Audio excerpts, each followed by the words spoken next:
আলাইকুম রহমতুল্লাহ। আলহামদুলিল্লাহ ওয়াসসালাতু ওয়াসসালামু আলা মান লা নাবিয়্যা বা'দা। সমস্ত প্রশংসা সেই মহান প্রভুর দরবারে, যিনি আমাদেরকে অসংখ্য সৃষ্টির মধ্যে সর্বশ্রেষ্ঠ মাখলুক হিসেবে সৃষ্টি করেছেন। আলহামদুলিল্লাহ। আমার মানুষ কেন আমাদের জ্ঞান বুদ্ধি বিবেক আছে এই বলেই।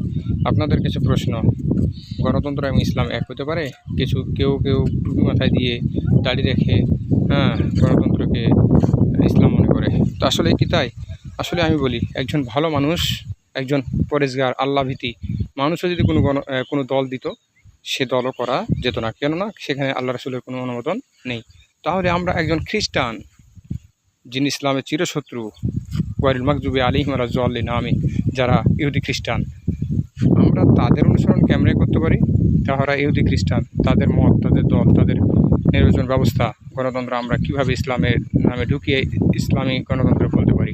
আসলে আপনাদের কাছে এটা প্রশ্ন ছেড়ে দিলাম, আপনারা সঠিক ব্যাখ্যা উত্তর দিবেন। আসলে খেলাফত ছাড়া ইসলাম প্রতিষ্ঠা সম্ভব নয়, গণতন্ত্র দিয়ে ইসলাম কখনোই সম্ভব নয়।